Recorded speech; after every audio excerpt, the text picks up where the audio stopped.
এই মহিলাদের দেখতে নারীরা লোক বেঁধে দেওয়া করে কেন?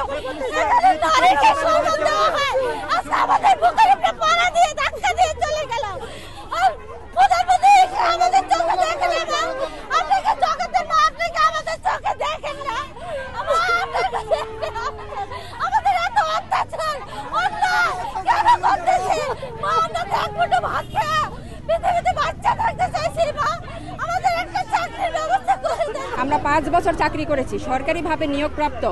সরকারের সকল বিধি মোতাবেক আমাদেরকে নিয়োগ করা হয়েছে। আমাদেরকে 3টা এক্সটেনশনও দেওয়া হয়েছে। আমাদেরকে হঠাৎ করে বলা হলো প্রকল্প বন্ধ হয়ে গেল। বন্ধ হয়ে যাওয়ার পরে এই যে 11 মাস আজকে আমরা মানবেতর জীবনযাপন করছি। আমাদের সাহায্য করার জন্য কেউ এগিয়ে আসেনি। আজকে আমাদের দপ্তরের গেটও আমাদের জন্য বন্ধ করে দেওয়া হয়েছে, যাতে আমরা ভেতরে ওয়াশরুম ইউজ করতে না পারি, কেউ পানি পান করতে না পারি। আন্দোলনের 3য় দিন আমাদেরকে বলা হয়েছিল যে ডিজি মহোদয় আমাদেরকে আশ্বাস দিয়েছিলেন বৃহস্পতিবার আপনাদের সাথে প্রতিমন্ত্রীর দেখা সাক্ষাৎ করে সাক্ষাতের ব্যবস্থা করে দেওয়া হবে।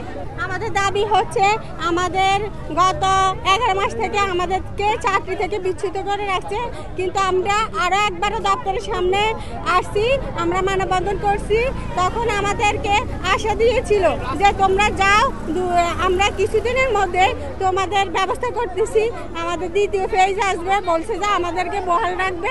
এখন আজ 11 মাস চলে গেছে, আমরা খুব অসহায় হয়ে গেছি, কারণ আমাদের মাত্র 15,000 টাকা বেতনের চাকরি ছিল।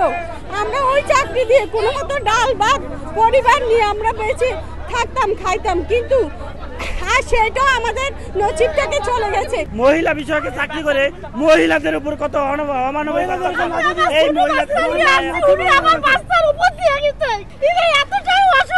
গত 1 বছর হচ্ছে মিথ্যা আশ্বাস দিয়ে চাকরির আশা দিয়ে আমাদের আজকে এই পর্যায়ে নিয়ে আসছে।